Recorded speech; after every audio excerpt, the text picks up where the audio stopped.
We'll just wait 1 more minute to let a few more people to join. Beautiful. And then we'll get right underway.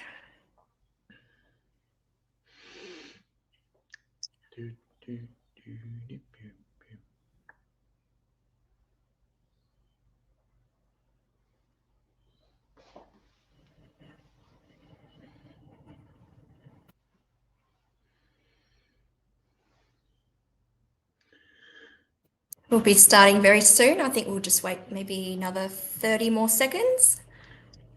Okay. All right. Well, hello, everyone. Welcome and thank you for joining our quarterly customer success webinar today.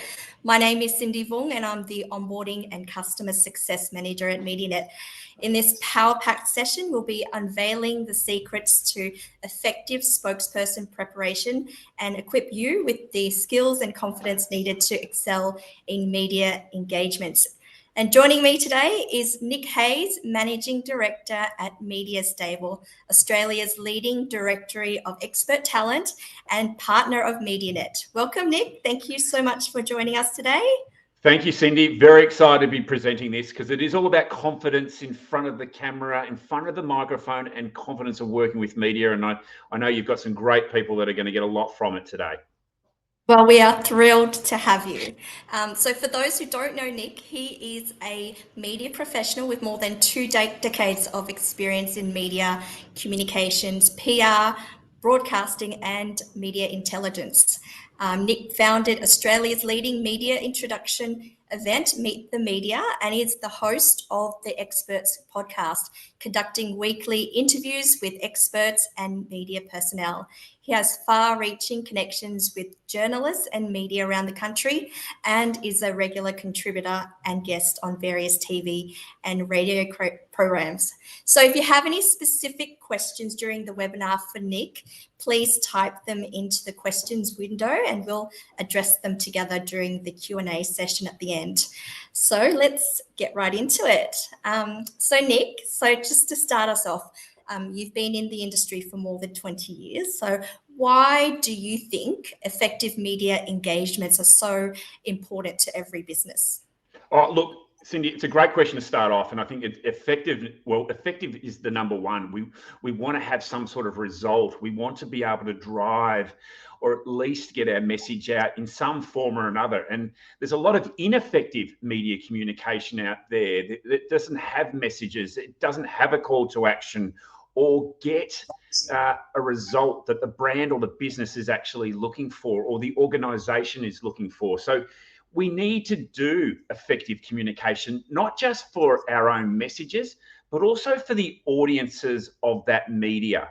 And that's the fine line here is actually just trying to find a way that we can connect and amplify our messages, amplify our stories, so that we do get the opportunity to be put in front of another media, in front of another audience that can learn, be educated, be informed as to what we're trying to put out there. So the very thing around effective is about having something meaningful, making sure that it does reach the very targets that we're hoping for it to, because if we're just doing media for the sake of doing media, sort of more ego-driven, then we're really wasting our time.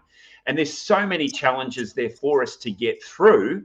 There's more hurdles in front of us than there ever has been because the media has got a lot smaller and opportunities are far less. So we've got to be better communicators. We've got to be better at telling our stories, and we've got to package up our stories so that media find it very easy to use. Would it be fair to say that it's vital to any business wanting to build their reputation and sort of build their profile? I guess it's people are more willing to trust human beings than be like a faceless corporation, for example. Oh, look, I totally agree. I think, from the earned media perspective, and I know that for a lot of the people on this call, they'll have ranging experiences and ranging levels of experience with media, but earned media is far more critical, and it's a critical part of the cog that turns around that whole communications wheel. So you really want to put yourself out there, be the expert, be the commentator, and be the face of your brand, be the face of your organization. Because to your point, Cindy, yes, you're spot on. We want to hear from the humans. We don't necessarily want to hear from the brands. Now, you represent your brand, you are your brand, but we want to hear from you. So the days of the CEOs hiding behind their desks and not coming out from and being communicative, talking to their audiences, talking to the very people that need to hear from them are well and truly over. We need to hear from you, and we need to hear what you've got to say, because we align ourselves with the humans. The brands come along on the ride with us. Yeah, you mentioned something earlier that I just wanted to highlight again, about journalists being under-resourced and so stretched as well. So this was a key finding from our Medianet media landscape report, where we surveyed over 100 journalists and over 300 PR professionals who said that their top source for stories is still very much media relationships, but also press releases as well. So unless it's sort of packaged up in a way where they can pretty much run the story, and having your key spokesperson having that really unique point of view or opinion, then it's probably not going to be picked up. Yeah, spot on. And I think, you just raised the top two. It's a media relationship and a media connection. That's who media goes to when they are sourcing a story, when they want to develop a story. They're going to go to the trusted people that they know. The second is the media release, and the media release still plays such an important role in any business or brand's telling its story. But you need to bring in both. You need to be that media asset. And I love working with you guys around, talking about that conversation around a media asset. If every brand and business here today on this call, as a human, as a person, as a representative, actually becomes that media asset, then they are far more valuable to the brand and also too valuable to the media. So it is that connection, that human connection, along with the release. And then the third one is that came out of that report was on social media. Are you putting it out on your socials? That's pretty important too. Yeah. Speaking of being a media asset, right? So just to help us demystify the expectations and fears that often surround media engagements, like what do you think are some of the misconceptions about being interviewed by a journalist? Look, I think the number one is the fear that we might mess up and that we might make a mistake. I think that holds back a lot of people, holds back a lot of brands from actually being confident to work in front of the media. And it's a natural fear. I mean, I even fear it. I've been doing it for 25 years and I still get a little nervous and a little bit, the blood's pumping and just doing it. It is actually still something that I do fear, but it's something that you can use in your favor. So make sure that, you get past that. The other thing is that the idea that journalists and media is going to try to throw you under the bus or get you in trouble. Now, there's very few media out there that do that. And, I could name them. I'll get myself in trouble. But, if a current affair is chasing you down the street, maybe a good idea is just to turn around and just face the cameras, because you've actually then stopped that whole story from actually going any further. But they're not there to throw you under their bus. They've got one job to do, and that's to serve their audience. So, be a part of their audience, consume the media that you're a part of, that you're being interviewed on or being engaging with, so that you can be part of their audience as well. And that's the number one thing. I think we do fear that we might mess up in front of our colleagues. We might mess up in our industry. There might be statutory bodies or regulation bodies that are watching every word we say. And that sort of stops us from using the media at that stage to do it. And the other side of it is that you think that journalists are out there to get you. Well, they're not. And all the media training that I've done, the number one concern that most people have is that journalists are mean, they're out to get you, and they don't bite. They don't bite. They're human beings, and that's one of the great things. I know that we'll be talking about it a little bit later around Meet the Media, but Meet the Media, when you meet them and you find out that they're mums and dads as well. They're, they've got they like to go and play sport on the weekend, and they've got jobs to do, and we've all got jobs to do here. Yeah, I guess you just want to highlight, I guess it's comes down to understanding the media and how it works. And I guess it's very much a mutually beneficial relationship, right? Yeah. I think it is, and it's not just a one-way highway; it's a two-way. And the reason being is that media needs you, the brand, the expert, because without you, they don't have a program. They have no radio program. They've got nothing to print. They've got nothing to put on the TV. So you're an important part of that. Where they are, and putting it over to the journalists, is that they're an important part of your story too. They're an amplifier of your message.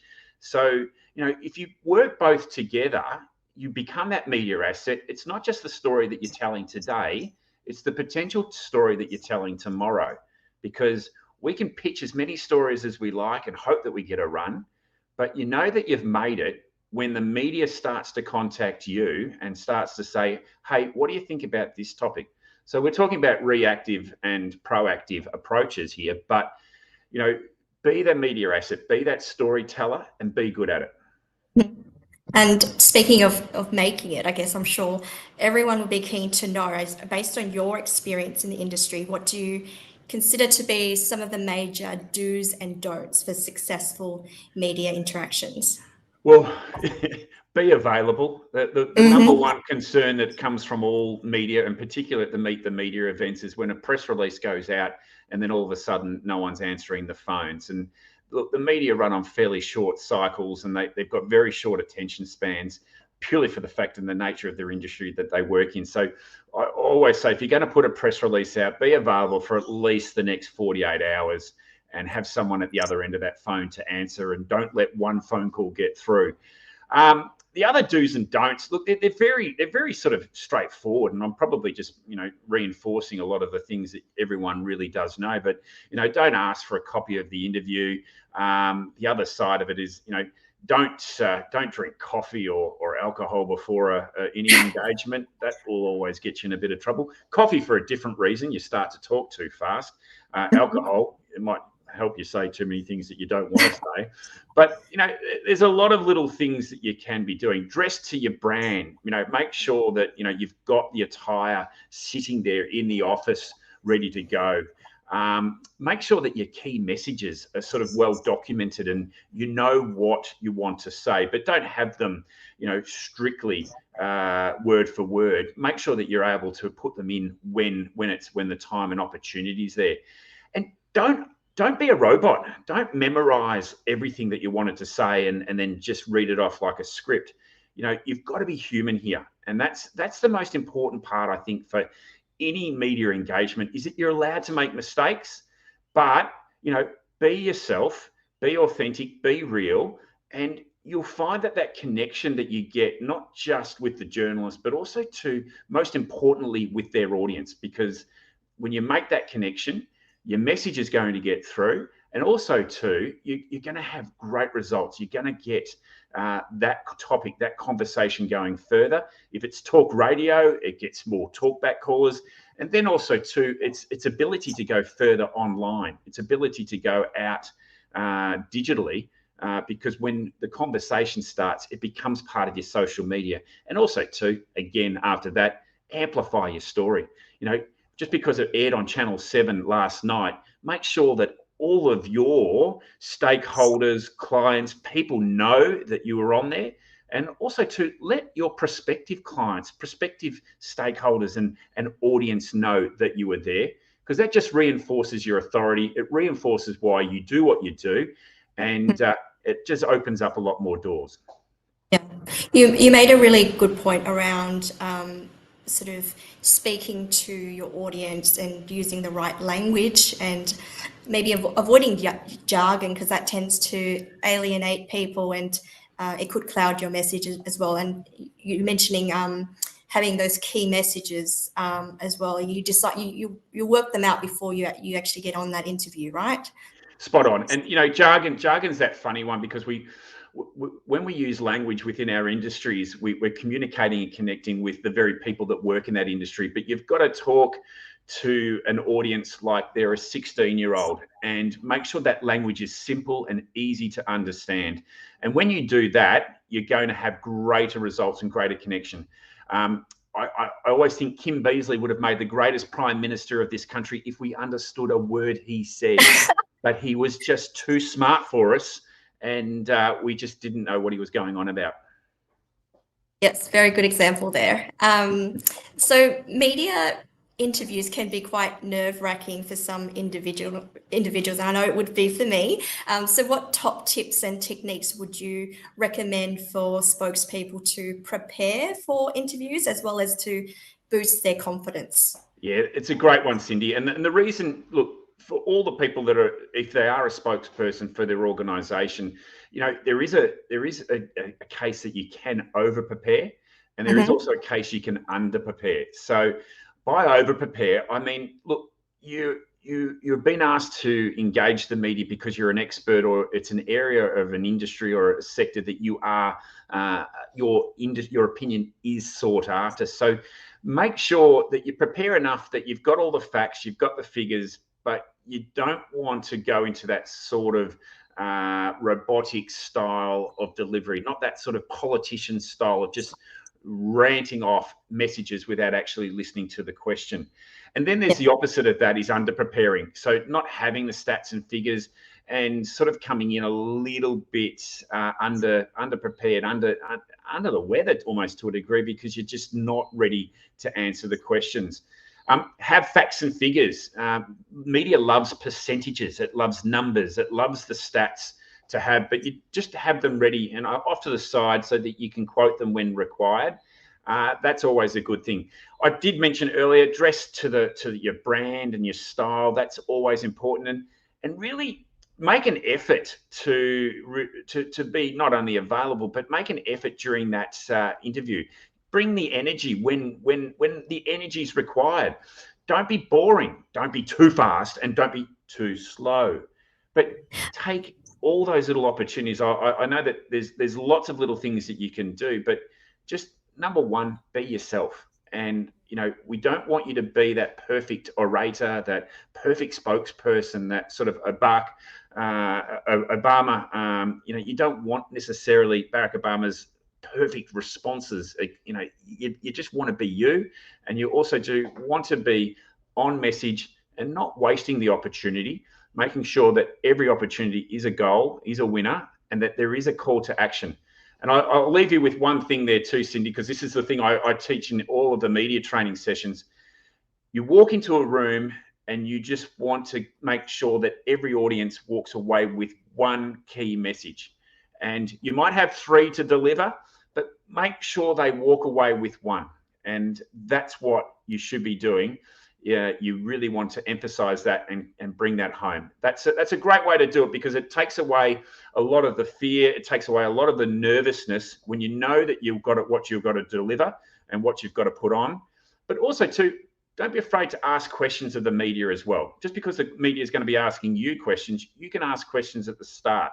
And questions like, how long have I got? Who is your audience? What's your take on this particular issue? Are all little key things you can do to deliver that perfect response. But just a reminder, there's no such thing as a perfect media response. You never will be. You can keep working on it for year after year after year, but it just won't happen. You'll always be your worst judge as well. You'll be the hardest on yourself. So 9 times out of 10, if you think you've done a bad job, you've probably done a good job.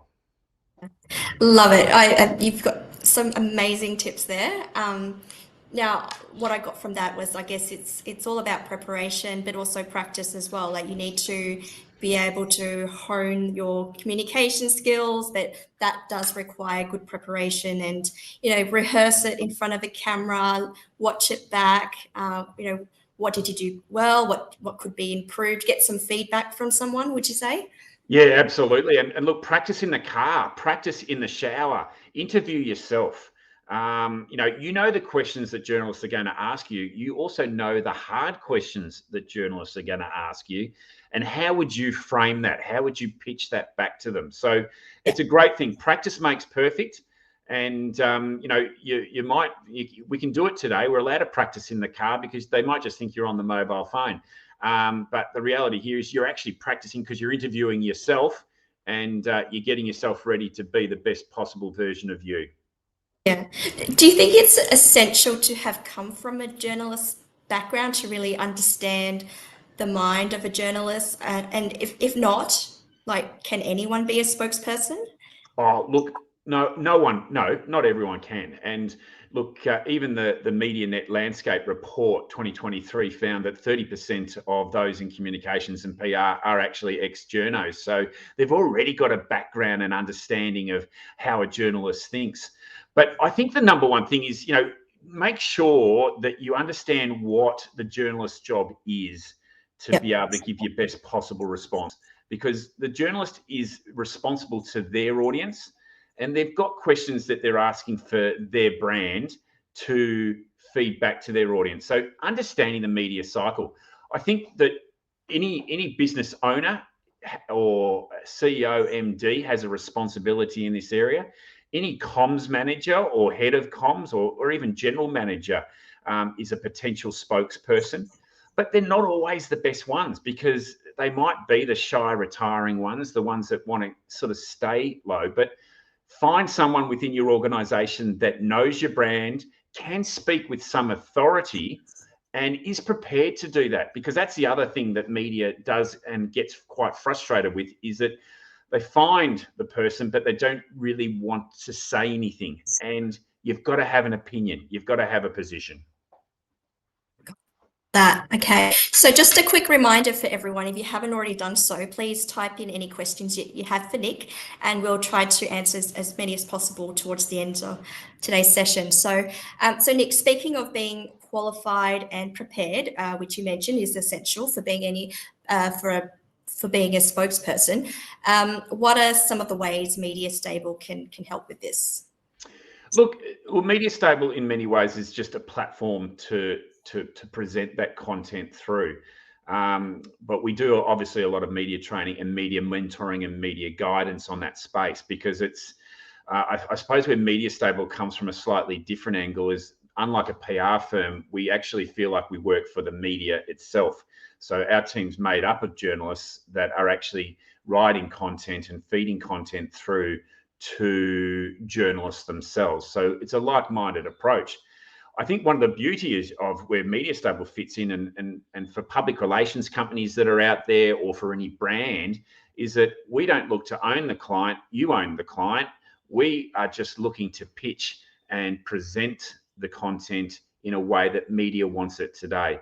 And Cindy, to answer your question on that front, I think, that's the real challenge for all of us as communicators, is how can we put our content in front of media so that it has the best possible chance of getting up, so that we are writing to the way that the media wants it today, and also to grabbing their attention. Because that was another stat that came out of the Media Landscape Report for 2023, is that journalists are only going to really look at the subject line or get through the first paragraph at the best of times. 70% said that they don't even read beyond the first paragraph, apparently. Yes, and that's spot on. And you think about it, it's not just journalists that are doing this. Think about all the emails and all the correspondence that you've ever received from people that you do not know.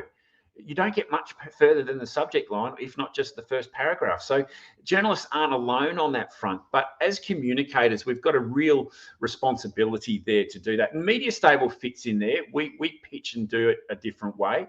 I think the press release itself needs to be straight to the point. That was another statistic that came out, that journalists are looking for, don't write this beautiful 2-page crafted piece of content. Write straight to the point. Subject, smash them over the head with a piece of 4x4 with the story, and that will get their attention. You just got to get their attention first and then sell the story after. Well, if you are interested in elevating your media game even further, MediaStable's exclusive Media Confidence Training course is designed precisely for individuals eager to excel when dealing with the media and stand out as a credible and confident spokesperson. Additionally, Medianet has partnered with MediaStable to deliver Australia's leading media education and engagement event. Meet the Media is a half-day event where business owners, communicators, experts and leaders of the industry come together to learn how the media works. Attendees hear firsthand from some of the country's top media professionals, including journalists, producers and presenters. You'll discover what makes them tick, what they look for in a story, and they'll give you insight into today's newsroom. So, Nic, can you give us a quick little teaser for some of the media panelists you've got locked in so far? Look, all the key media is there. So for Melbourne, you've got 7, 9 and 10. You've got the project there. You've got the House of Wellness. You've got the very chief of staffs that make the decisions on what story gets through and what stories get kicked out. So it's an opportunity to come and build a relationship and connection there. The Sydney event is probably that more national event, and I'm pretty excited. We've got the Today Show, Sunrise. We've got the 7 Late. I love that show. I think it's got it's just news done differently in the evening. But also too, you've got all the major mastheads, the Sydney Morning Herald, the Daily Tally, and you've got the peeps that are actually making the decisions. One of the other ones is that if you're in the health sector, we've got the editor from The Australian coming along, Natasha Robinson. And look, these are really key media that you can put an eye-to-eye connection with and actually tell your story. Because if you've ever struggled, you know, your email didn't get through or whatever it is so much easier to make that connection and build that relationship with the journalist and be that media asset. So everyone on this call, I hope you're coming to meet the media. I'd love to meet you as well. I'd also love for you to learn and engage the way media wants to be engaged today. And that is the number one thing here, Cindy, is that the way we used to connect and tell our stories to media 2 or 3 years ago, or can I say it pre-COVID, it's very different today. And they want you to be that media asset. They want to know what you can help them tell their stories and inform their audiences. It's the place to be. Well, limited seats are available, so make sure you do register on our events and training page on our website to avoid missing out. So look out for a follow-up email straight after this webinar with the links to book your tickets. So we are going to move straight into the audience Q&A session. So I'm hoping there will be some great questions for you to answer there, Nic. So I'm just going to handpick a few of them. Okay, we might have time for 2. Okay, so how do you tactically decline to answer a question from a journalist? That's a good question. All right, there's a couple of lines you can use here. Okay, so tactfully, all right, never use, this is the standard here. Sorry, I'm not responding. Sorry, not answering the question there, not available. No comment, yeah. No comment is just a no. So if you don't want to answer the question, or if it's a question that's a little bit too close to home, you're going to have to just pause. Don't tell a lie. You can't tell a porky pie. You've actually got to say, look, I'm sorry, if you're not clear on the answer there, I'm not either in the position to, or I've got something there that I know that the question that you're asking, but this is the position that we're going to take. Now, that's very political. It's a political tactic that is used, but you'll see it by politicians using it all the time. But the other side of it is that, look, I'm just not comfortable answering that at the moment, but this is what I can tell you. And that's when you can get back to that engagement and get back to on message. So it's a toughie. It's not easy, but you know what? The best person that runs around is NBN, and Jane McNamara. She fronts Talkback Radio, particularly at the rollout time, and she answers all of the hard questions. And I think they respect people when they do answer the hard questions. And don't be afraid that to answer them, because you can actually get some great respect and get some great opportunities from those responses. We actually have quite a lot of great questions, but we have run out of time, unfortunately. But not to worry, we will get back to everyone who did ask a question via email after this webinar. So we'll send them through to you, Nic, to answer, but some great questions there. Well, that's, like I said, that's all we have time for today. Thank you once again, Nic, for sharing your expertise with us, and to everyone for joining our webinar. We really appreciate your time and hope you learned something useful today. If you want to find out more about Media Stable or get in touch with Nic directly, here are the contact details on the screen right now. And as mentioned before, we'll be running webinars just like this every quarter to cover topics that can help you get the most out of using Medianet and achieve your PR goals. So, as well as to announce what's new and what's coming soon. So if you have any suggestions on topics you'd like us to cover in the future webinars, please let us know. So we'll see you next time. Bye, everyone. Thanks, Cindy.